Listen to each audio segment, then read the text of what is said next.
2024년 첫 주일 예배입니다. 새해 복 많이 받으시고 또 웃을 일 많은 그런 한 해가 되시기를 소망합니다. 그런 의미에서 1월 한 달 동안은 저희가 기쁨이라고 하는 주제에 대해서 말씀을 나누려고 하는데요. 방금 그렇게 축복했던 것처럼 어떻게 우리가 정말 웃을 일 많은 인생을 살아갈 수 있을 것인가? 과연 그게 가능하긴 한가? 또 만약 그게 진짜 가능하다면 어떤 방식으로, 어떤 식으로 그 기쁨을 누릴 수 있겠는가? 그런 이야기들입니다. 그런데 사실 성경은 이 부분에 대해서 굉장히 단호하게 명령을 하고 있어요. 기뻐하라. 또 항상 기뻐하라. 사실 좀 당혹스럽죠. 기쁠 일이 있어야 기뻐할 수 있다고 생각이 드는데 성경은 명령을 하고 있으니까요. 그래서 이런 이야기들 앞에서 우리는 대체 어떤 식으로 받아들여야 되는지에 대해서도 좀 생각을 해볼 필요가 있습니다. 예전에 제가 어린이 사역을 할 때 한 초등학교 4학년 아이가 제 사무실에서 이제 뭐 복사를 하고 있는데 갑자기 들어오더니 저한테 이렇게 묻는 거예요. 전도사님 왜 항상 웃고 계세요? 항상 기쁘세요? 제가 갑자기 그 질문을 받고 당혹스러워서 멈칫했는데요. 이 아이가 즉시 또 이렇게 이야기했습니다. 에이, 설마 그러진 않겠죠, 뭐. 이러더니 나가더라고요. 그래서 그날 제가 굉장히 깊이 좀 생각을 하게 됐던 것 같아요. 과연 나는 항상 기뻐하고 있는 건가? 내가 웃고 있는 이유는 대체 무엇일까? 나는 무엇 때문에 기쁜가? 덕분에 또 한편으로는 이런 생각도 들더라고요. 저 자신을 비롯해서 많은 그리스도인들, 특별히 사역자들이나 중직자들이 그냥 그런 척을 너무 잘하는 것은 아닌가 하는 생각도 들었습니다. 자기의 삶과 내면에 대해서 솔직해지기보다는 그냥 기쁨이라고 하는 그 가면을 쓰는데 훨씬 익숙한 것이죠. 사실 우리가 살아가고 있는 이 시대 속에서 우리는 기쁨을 빼앗긴 그런 현실들을 목격하곤 합니다. 며칠 전에 어떤 한 자매가 제 유튜브 채널을 통해서 이제 영상을 보다가 저한테 이제 상담 요청으로 메일을 보냈습니다. 30대 초반의 모태신앙인 그런 자매였는데요. 어쨌든 내용을 이제 좀 요약하자면 요즘 스스로 볼 때 신앙이 좀 많이 없어진 것 같고 또 삶을 사는 것이 너무 어렵고 힘들어서 자꾸 타로에 의지하게 된다는 것입니다. 뭐 여러 가지 이야기들이 또 있었지만 핵심은 두 가지였어요. 미래에 대한 불안감 때문에 마음의 기쁨이 사라졌다는 것이고 또 회사 생활을 하는데 이제 열심히 하고 있답니다. 근데 열심히 하는데도 이 팀장님이 자신을 전혀 인정해주지 않아서 자존감은 계속해서 낮아지고 끊임없이 절망감이 든다는 그런 이야기였어요. 근데 비단 이런 상황에 처한 사람이 이 자매뿐일까요? 실제로 많은 사람들의 인생이 거의 대부분 이와 비슷한 지점에 서 있습니다. 어떤 사람들은 남들과 비교하느라 늘 불만족으로 살아가기도 하고 청년이든 장년이든 미래의 불확실성이라고 하는 문제는 언제나 우리의 근심의 이유가 되죠. 취직은 어떻게 될 건가? 노후는 어떻게 될 것인가? 우리는 늘 염려투성이 아닙니까? 물론 가끔 우리는 그 가면을 쓰고 살아가는 그런 사람들을 바라보면서 때때로 속기도 하죠. 언제나 웃는 것처럼 보이고 늘 행복해 보이고 여유로워 보이는 그런 사람들. 특히 이제 TV나 SNS에서 많이 보게 됩니다. 어쩌면 교회 안에서도 교회 안에서 볼 때는 늘 그런 사람들만 모인 것처럼 보이는 그런 착시도 아마 우리가 느끼게 될 거예요. 근데 확실한 거는 보이는 게 다는 아니라는 것이죠. 사람들은 보통 내색하기 싫어하기 때문이죠. 근데 어느 날 문득 자기를 방어하고 있었던 껍데기를 벗겨내는 순간 아마 우리는 서로를 바라보면서 깜짝 놀랄지도 모릅니다. 아, 너도 그랬어? 아, 너도 이렇게 기쁨이 없었니? 이러면서 말이죠. 그래서 잠언 14장 13절은 이런 지혜의 말을 기록했습니다. 울을 때에도 마음에 슬픔이 있고 즐거움의 끝에도 근심이 있느니라. 어떠세요? 정말 그렇지 않습니까? 어쩌면 이게 우리 삶에 대한 정직한 직면일 것입니다. 그렇다면 일반적으로 보통 사람들은 어떤 방식으로 기쁨을 찾을까요? 이거는 아마 다들 공감하리라고 생각하는데요. 일반적으로는 뭔가를 소유하는 것으로 기뻐하고 또 뭔가 소비하고 즐기는 방식으로 기쁨을 얻어내려고 하는 것 같아요. 작은 평수의 아파트에서 살다가 점점 더 큰 평수로 옮겨가는 것에 대한 그런 즐거움. 자동차도 점점 더 커지고 좀 더 고급스러워지는 것이 내게 들어오게 될 때, 그때 또 기쁨이 생기고, 휴가도 예전보다 좀 더 길어지고 더 좋은 음식들을 먹게 되는 그런 일들을 통해서 기쁨을 누리려고 한다는 겁니다. 솔직하게 상상만 해봐도 확실히 기쁠 것 같지 않습니까? 정말 그렇게 된다고 한번 생각을 해보세요. 와, 정말 너무 즐겁고 기쁠 것 같아요. 제가 생각해도 너무 기쁩니다. 실제로 우리의 경험을 통해서도 실제로 그렇게 되면 우리가 진짜 기뻤으니까요. 그래서 이런 식으로 추구해 나가는 방식이 굉장히 효과적으로 여겨진다고요. 근데 과연 진짜 그럴까? 우리의 느낌과 실제가 과연 같을까? 이런 기쁨을 최대한으로 누렸던 솔로몬은 전도서 2장 2절에서 이렇게 말합니다. 보라, 이것도 헛되도다. 내가 웃음에 관하여 말하여 이르기를 그것은 미친 것이라 하였고 희락에 대하여 이르기를 이것이 무슨 소용이 있는가 하였노라. 그러니까 실제로 많이 소유하고 또 소비를 많이 하고 잘하면 기쁨의 본질에 다가설 수 있느냐는 그 얘기에 대해서 우리의 직관은, 그리고 우리의 느낌은 그래, 맞아, 이게 사실이야, 이렇게 대답을 하는데, 여러분 놀랍게도 명확한 데이터가 하나 있습니다. 돈이 많은 사람들과 돈이 없는 가난한 사람들의 자살률을 비교하여 조사를 해봤더니 어떤 결과가 나온지 아십니까? 실제로 부자들의 자살률이 훨씬 높았습니다. 생각을 해보세요. 자살이 뭔가요? 삶을 도무지 견디지 못하겠다는 겁니다. 산다는 것에 모든 기쁨, 모든 희망을 완전히 상실할 때 하게 되는 게 자살이라고요. 근데 남들보다 더 많이 가지고 있는 사람들의 자살률이 더 높다라고 하는 것은 굉장히 중요한 진실을 알려주는 그런 데이터가 아닌가 싶습니다. 예레미야 2장 13절은 이렇게 이야기를 해요. 참으로 나의 백성이 두 가지 악을 저질렀다. 하나는 생수의 근원인 나를 버린 것이고 또 하나는 전혀 물이 고이지 않는 물이 새는 웅덩이를 파서 그것을 샘으로 삼은 것이다. 여러분, 우리가 하나님이 아닌 이 세상의 다른 것들을 소유하고 소비하고 그냥 즐기는 방식으로 기쁨을 얻으려고 하는 건 마치 이런 모습을 추구하는 것과 똑같다는 거예요. 잠깐 채워지는 것처럼 분명히 보여도 채워질 것 같은데 결국은 또 순식간에 빠져나가게 되는 그런 웅덩이라는 것입니다. 물론 잠깐 채워지는 것처럼 보이는 그 순간에 기쁨을 누릴 수 있을 거예요. 수입이 갑자기 늘어나는 순간들, 더 좋은 것을 소유하게 되는 그런 순간들마다 우리는 분명 기쁠 겁니다. 그 기쁨은 분명 진짜일 거예요. 근데 조금만 정직해진다면 그것이 기쁨의 본질이나 근원이 될 수 없다는 사실을 여러분, 우리는 직시할 수밖에 없다는 것입니다. 얼마 지나지 않아서 즉시 또 다른 기쁨을 찾아 나서고 있을 테니까요.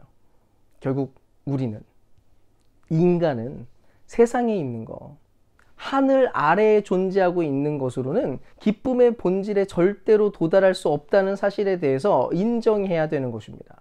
그렇다면 기쁨의 본질은 대체 어디에 있는가? 오늘 본문에서 예수님께서 방금 예레미야에서 했던 이야기와 정반대되는 이야기를 하십니다. 요한복음 7장 37절 38절을 다시 한번 읽어보겠습니다.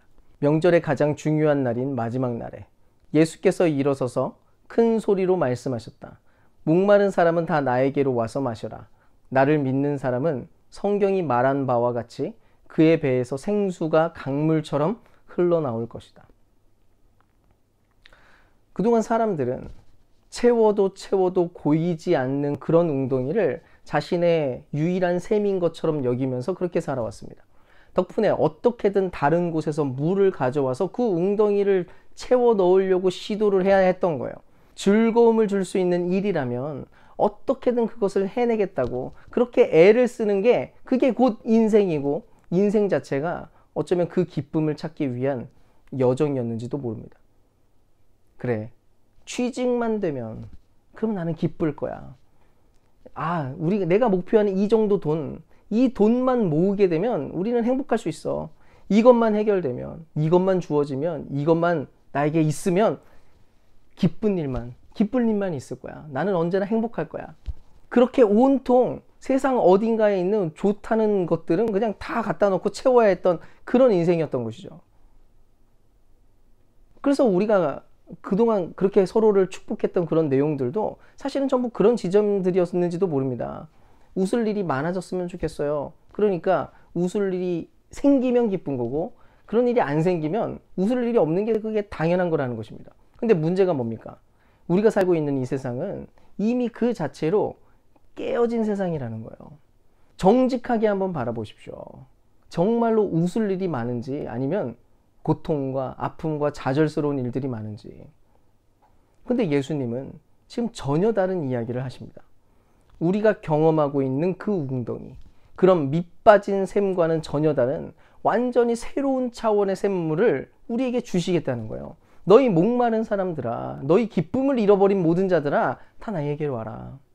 그러면 너의 배에서 생수의 강이 흘러나게 해주겠다. 그럼 그렇다면 예수님께서 주시겠다고 하는 이 약속하시고 있는 이 기쁨은 대체 무엇일까요? 한번 차근차근 몇 가지 살펴보겠습니다. 먼저 이 생수가 지금 어디에서 흘러나온다고 얘기합니까? 바로 배입니다. 배. 우리의 배.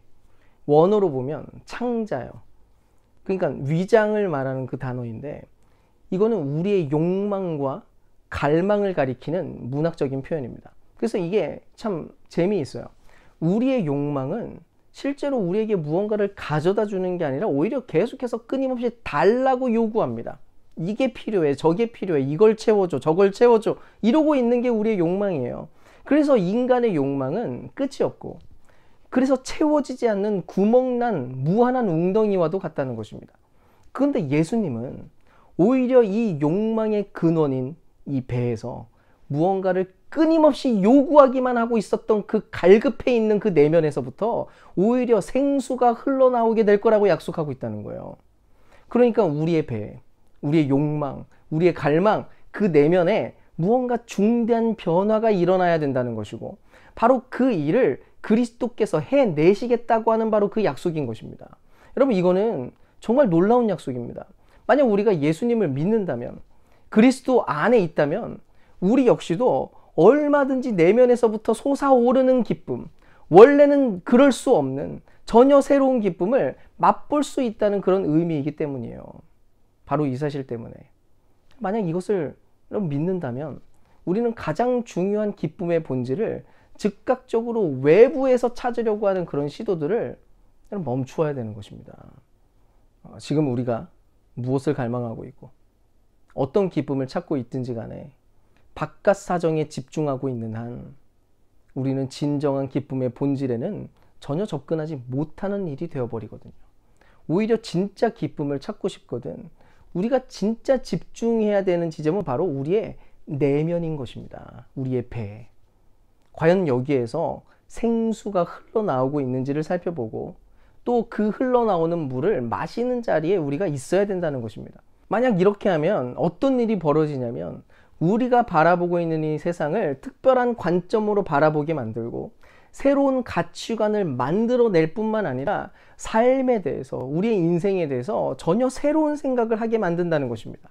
단지 외부의 조건들에 따라서 결정되는 게 아니라 내면에 흐르는 그 기쁨의 강 때문에 지금도 날마다 뜨고 있는 그 아침에 떠오르는 그 태양빛을 보면서 자녀가 옆에서 시끄럽게 제잘거리는 모습이나 여느 때나 다름없는 그런 평범한 일상을 살아가는 그 평범한 시간들을 지나면서도 바로 그렇게 똑같은 일을 겪고 똑같은 것을 보고서도 누군가는 충만한 기쁨에 젖는 반면 어떤 사람은 아무런 기쁨을 얻지 못하기도 하는 일이 얼마든지 벌어진다는 것입니다. 예전에 제가 청년부 예배가 끝났는데 아직 신앙이 없던 한 형제가 저에게 찾아와서 질문을 던졌습니다. 얼마 전에 이제 그 교회 집사님이었던 엄마가 자동차 사고가 났던 거예요.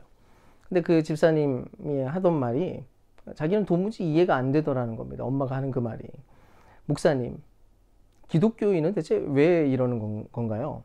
왜 사고가 났는데, 그래서 심지어 많이 다쳤는데, 근데 왜 하나님께 감사하다는 말을 하는 겁니까? 오히려 화가 나야 정상 아닙니까? 저는 화가 났습니다.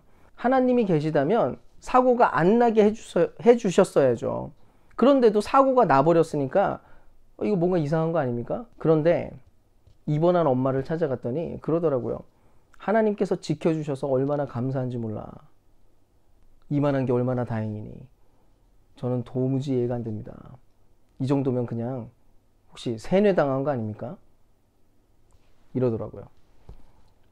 아직 배에서 생수가 흘러나온다는 이야기가 무엇인지 알지 못하던 이 청년은 당연히 이렇게 생각할 수밖에 없었을 겁니다. 근데 이 청년의 엄마에게는 도무지 이해가 되지 않는 어떤 일이 분명히 시작된 게 확실하죠.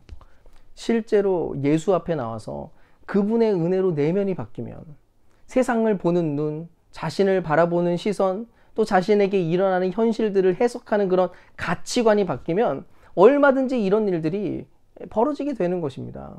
바울은 빌립보서 4장 4절에 이렇게 선포합니다. 주님 안에서 항상 기뻐하십시오. 다시 말합니다. 기뻐하십시오. 여러분, 이때 바울이 어떤 상황이었는지 아십니까?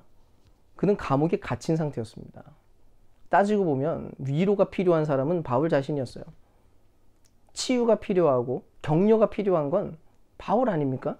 근데 오히려 자기 자신은 감옥에 갇혀 있으면서 감옥 밖에서 살아가고 있는 자유인들에게 기뻐하라고 격려하고 권면하고 있는 거예요.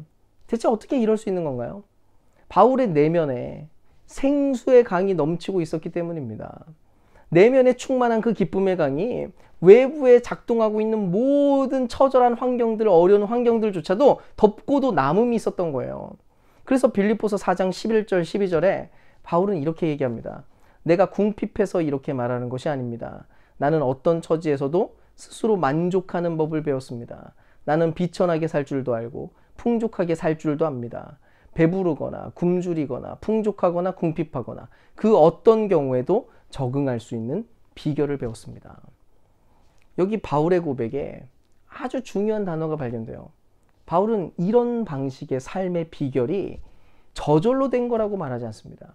그는 이 비결, 배에서 흘러넘치는 생수로 살아가는 방법을 배웠다라고 말한다는 것이죠. 물론 우리가 예수님을 진정 믿게 됐을 때 어쨌든 우리의 배가 무한한 탐욕의 구덩이에서 생수의 샘으로 변하는 일이 벌어집니다. 어떻게 그렇게 됩니까? 바로 하나님의 사랑, 주님의 그 은혜가 무한한 탐욕을 만족시킬 만큼 압도적이기 때문이에요. 그래서 진정 예수님을 믿는다는 것은 오직 그분만이 나를 만족해 하고 그분의 얼굴을 배우는 것이 가장 가치 있는 일이라는 것을 깨닫게 되는 것과도 같은 것입니다. 이거는 정말 놀랍고 너무나 특별한 사건인데 만약 그런 일이 발생한 사람들은 이 내면 안에 분명한 갈망이 작동할 수밖에 없는 거예요. 우리의 내면, 우리의 갈망, 우리의 배를 하나님만 채울 수 있다는 사실을 알게 되어서 진정 하나님을 예배하게 되고 그분을 사모하게 되고 갈망하게 되는 일들이 벌어지게 되는 것입니다. 그러니까 권면합니다. 여러분, 진정한 기쁨을 찾고자 한다면 먼저 예수님을 믿으십시오. 그냥 교회 다니라는 말이 아닙니다. 오직 그분을 갈망하고 그분이 내 모든 내면을 채우신다는 사실을 깊이 경험하라는 것입니다. 비록 우리는 언젠가 주님 다시 오시는 그날에야 그분의 얼굴을 직접 보게 될 거예요. 그러나 지금도 여전히 말씀으로 또 기도로 성찬에 참여하는 방식으로 우리는 그분의 아름다우심을 힐끗 엿볼 수 있습니다. 그분의 시선을 조금 맛보는 거예요. 그런데 그 힐끗 잠깐 마주치는 것만으로도 얼마든지 우리의 이 배를 압도하는 은혜와 그 사랑, 그 기쁨을 경험할 수 있다는 것입니다. 바로 이것이 여러분 우리가 예배하는 이유인 것입니다. 하지만 많은 그리스도인들이 자꾸 엉뚱한 지점에서 머뭇거리고 있는 것을 보게 돼요. 이토록 특별한 사건은 그냥 지난 일, 옛날에 있었던 일, 예전의 추억으로 그냥 남고 말아버린 것입니다. 그래, 난 예수님 믿어. 그래, 나 예수님이 나를 사랑하는 거 알아. 그래, 나도 그 은혜 누렸어. 근데 예배는 점점 형식적으로 변하고 기쁨을 상실하는 거죠. 이미 시작된 새로운 샘물이 내 내면에서부터 끊임없이 솟아나고 있다는 사실도 잊은 채 또다시 다른 데에 집중하기 시작합니다. 더 소유하고 더 소비하고 더 많은 것을 즐거움을 누리게 될 때에만 기뻐하거나 감사하는 수준에 그렇게 머무는 일이 벌어지게 되는 것이죠. 그래서 기독교 간증을 살펴보면 많은 경우에 그런 걸 간증합니다. 세상에서 많은 것을 소유하고 더 많은 것을 소비하게 되고 누리는 것들, 그리고 그런 것들을 해내고 있는 사람들의 전유물이 되어버린 것이죠. 근데 원래는 그래서는 안 되는 것입니다. 오히려 흘러넘치는 생수의 강 때문에 세상을 다시 보게 되는 거예요. 내 삶을 다른 시선과 다른 방식으로 바라보게 되었기 때문에, 그래서 이 내면에서부터 넘치는 기쁨이 흘러나오고 그 기쁨으로 하나님을 찬양하는 일들이 벌어져야 되는 것입니다. 그래서 우리가 하나님을 갈망하는 것뿐만 아니라 반드시 해야 될 또 하나가 있는데, 그것은 우리의 내면을 살피고 바울이 터득한 그 비결을 우리도 실질적으로 배워나가는 거예요. 바울도 자기가 직면해 있는 그 자리에서, 그러니까 그 고통스럽고 좌절스러운 실제 현실 안에서 내면에 흐르는 생명수를 맛보는 연습을 했던 것입니다. 비천함과 풍부함, 배부름과 굶주림, 풍족과 궁핍의 모든 자리에서 그는 늘 기뻐하는 연습을 해왔던 것이죠. 여러분, 오해하지 말 것은 그렇다고 지금 처절해지자는 얘기를 하는 게 아닙니다. 처절하게 사는 게 맞다, 이게 아니에요. 우리는 이 구절을 읽으면서도 괜히 비천함과 굶주림과 궁핍에 대해서만 자꾸 하이라이트 처리해서 보는 경향이 있는데, 사실 바울은 지금 두 측면 모두 다 얘기했습니다. 즉, 부유할 때 기뻐하는 법도, 어떻게 기뻐하는 것인지, 어떤 게 그리스도인다운 건지를 그는 배웠던 것이고요. 또 마찬가지로 궁핍할 때 기뻐하는 법 역시도 연습했던 것입니다. 우리도 그렇게 해야 되는 거예요. 이 부분에 대해서는 남은 1월 한 달간 차근차근 몇 가지 영역으로 나누어서 우리가 생각을 해볼 겁니다. 이 세상과 삶을 어떤 식으로 바라보아야 되는지, 또 내 마음과 감정에 대해서는 어떻게 살필 것인지, 여러 가지 연습할 것이 참 많이 있습니다. 어쨌든 중요한 것은 이 기쁨은 즉흥적인 것이거나 상황에 얽매여 있는 어쩔 수 없는 영역인 그런 것뿐인 것은 아니라는 것입니다. 오히려 우리의 내면이 점점 성숙해져 나갈 때 우리 안에 있는 생수의 강을 더 잘 맛볼 수 있게 되었을 때, 그때 얻게 되는 것입니다. 여러분, 이것이 얼마나 놀라운 진리인지 모릅니다. 세상은 끊임없이 우리의 기쁨을 빼앗아 가려고 하지만 정작 우리 안에는 그 모든 것을 상쇄할 만큼의 넘쳐 흐르는 강물이 이미 있다는 거니까요. 그래서 이번 한 주간은 좀 숙제를 좀 내주려고 합니다. 우리의 내면의 실상을 알기 위해서 일주일 동안 계속해서 자신을 살펴보는 거예요. 내면을. 내가 언제 기뻐하고 있는지를 보는 겁니다. 그리고 적어보세요. 그리고 또 내가 언제 슬퍼하는지 그거를 또 살펴보시고 적어두십시오. 할 수 있다면 적어도 1월 한 달간은 계속해서 좀 일기를 적어보는 것을 추천합니다. 아주 솔직하게, 아무에게 굳이 보여주지 않아도 되니까 솔직하게 자신을 직면하기 위해서 일기를 한번 써보십시오. 아마 우리가 최대한 솔직해지면 자신이 진짜 어떤 가치관으로 살고 있는지를 파악하게 될 겁니다. 대체 무엇이 나의 감정을, 나의 기쁨을 좌지우지하고 있는지 그 기준점을 우리가 아마 발견할 수 있게 될 거예요. 사실 대부분의 그리스도인들은 되게 정답을 너무 쉽게 말하는 편입니다. 당신 왜 삽니까? 무엇이 당신의 목적입니까? 그러면 대답하죠. 저는 하나님만이 기쁨입니다. 저는 하나님의 영광을 위해서 삽니다. 말하는 것은 참 쉽죠. 근데 많은 경우에 말만 무성한 경우가 얼마나 많은지 모르겠습니다. 그럼 우리가 올 한 해를 살아가면서 다시 그러지 않았으면 좋겠습니다. 부디 한 해의 첫 이 한 달 동안 우리가 진정한 기쁨을 찾는 법을 잘 배울 수 있으면 좋겠습니다. 그래서 매일, 매 순간, 1년 내내 진짜로 웃는 인생, 진정 기쁨으로 살아갈 수 있는 그런 저와 여러분 될 수 있기를 주님의 이름으로 축원드립니다.